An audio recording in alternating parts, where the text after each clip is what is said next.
Hello everyone. In this video, let us learn very important topic, that is accounting for share capital, and one definite question we will get for 12 marks in class 12th board exam.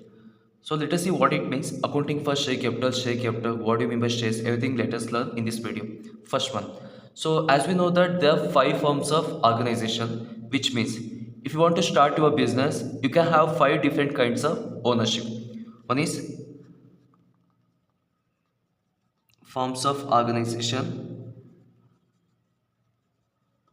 This topic already we studied in class 11, forms of organization. Totally we have five forms here. One is sole trading concern, sole trading concern. Second one is partnership firm.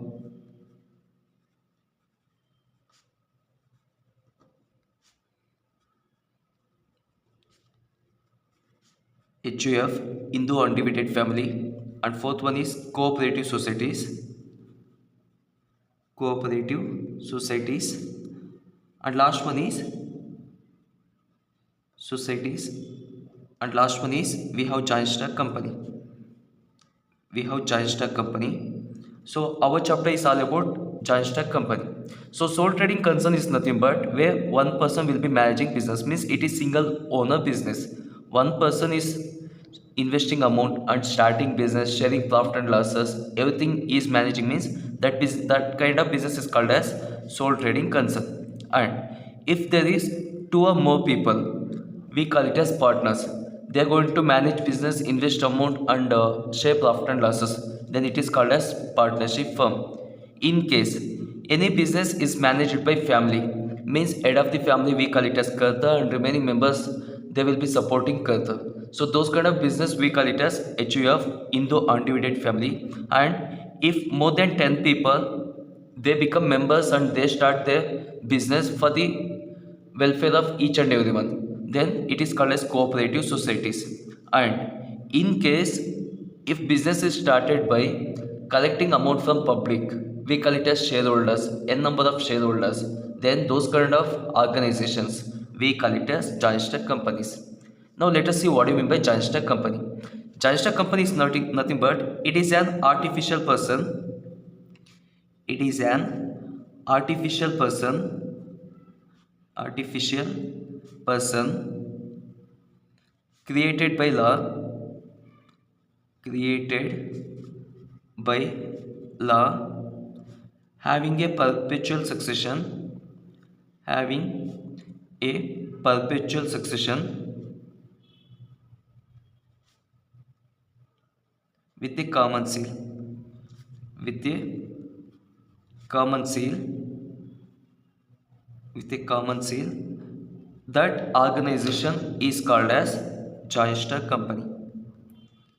Joint stock company. So this is the meaning of joint stock company. It is an artificial person created by law. So any organization we call it as personal nature, artificial person, and having a perpetual succession. Having a perpetual succession is nothing but it is like a endless. So death of one or two shareholders will not result in winding up a business. So other members they will continue, like board of directors we can call, with a common seal. Here common seal will act as a signature of the company. So those kind of voluntary association we call it as joint stock company. Then let us see various features of joint stock company. What are the various features of company? So various features of company, features here.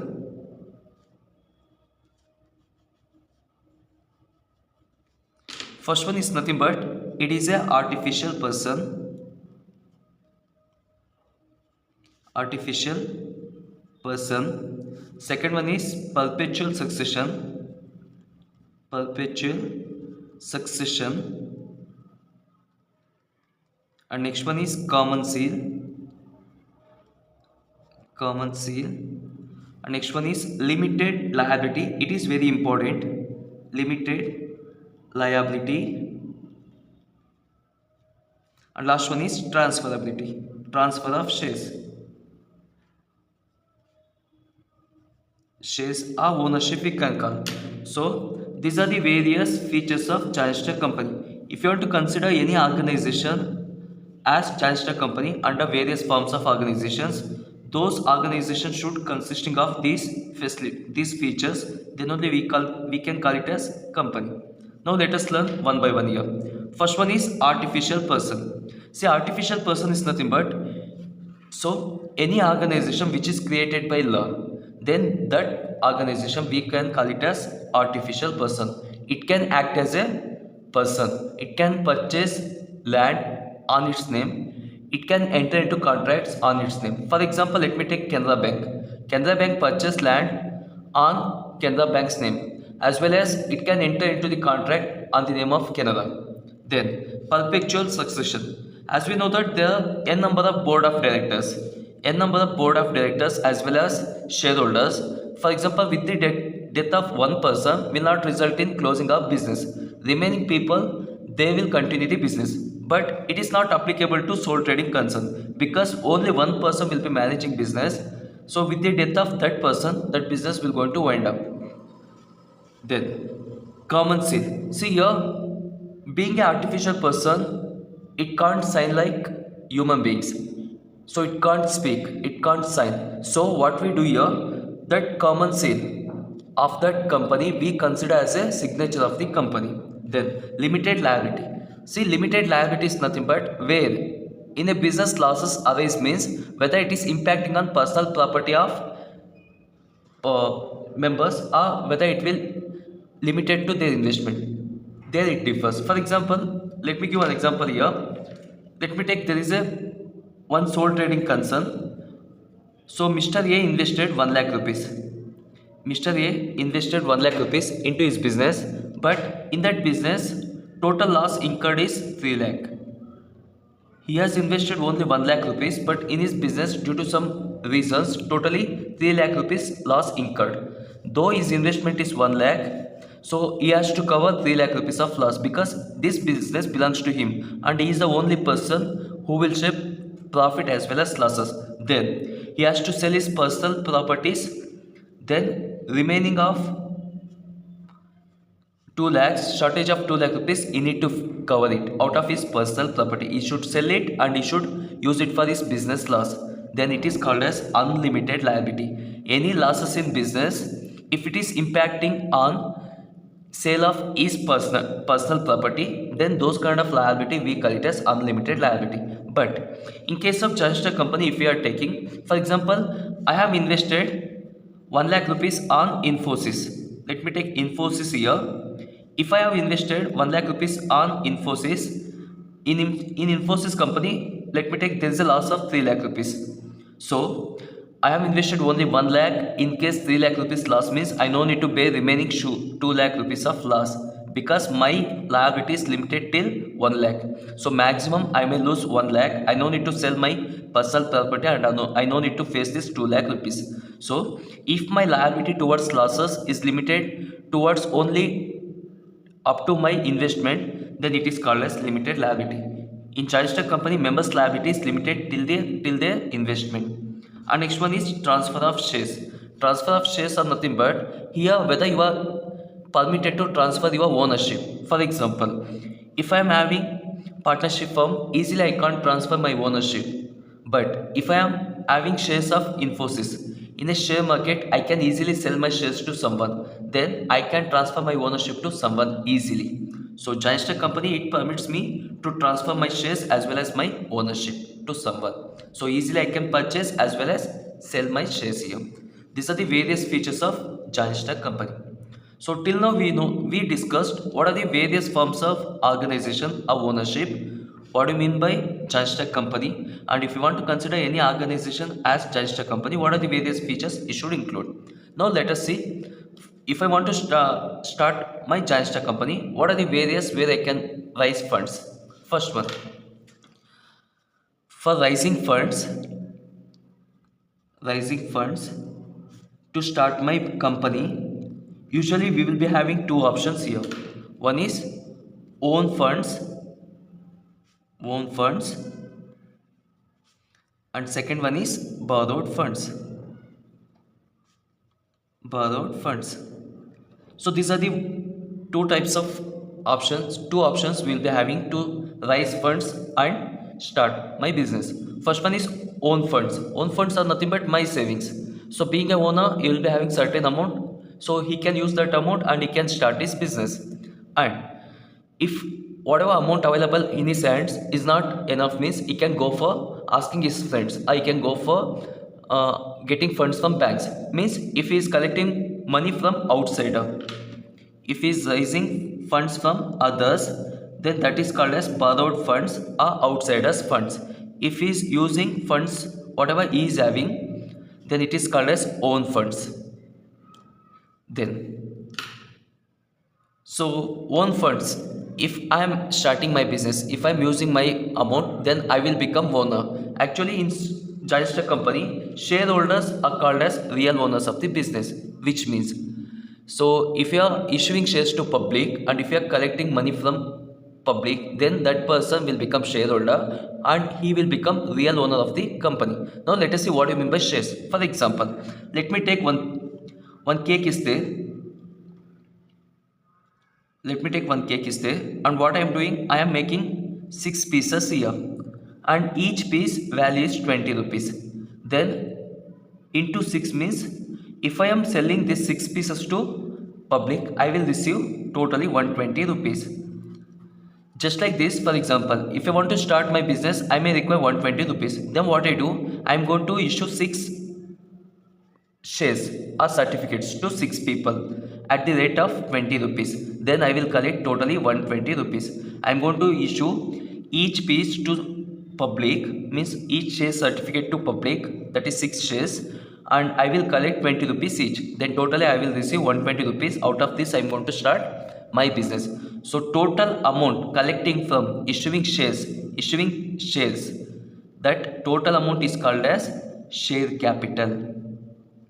Share capital. So total amount collected through issuing shares to public, the total amount is called as share capital. Or else, amount collected by company or business through issuing shares to the public is called as share capital. So shares issue of shares to public,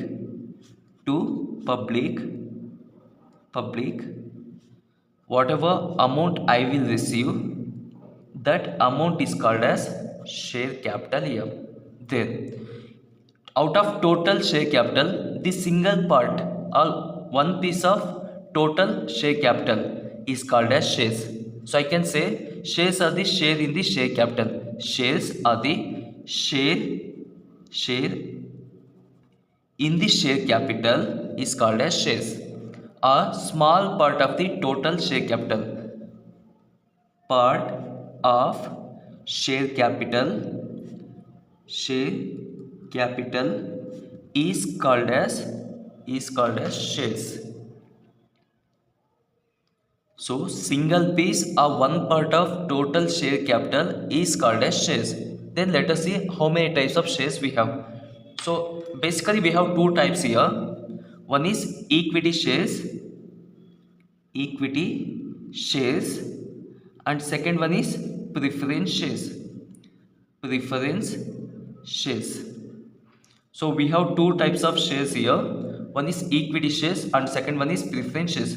So if you want to raise funds to start your business, you can issue shares to the public and you can collect money, that is called as share capital. So while issuing shares, you are having two options. You can go for issuing equity shares, or else you can go for issuing preference shares.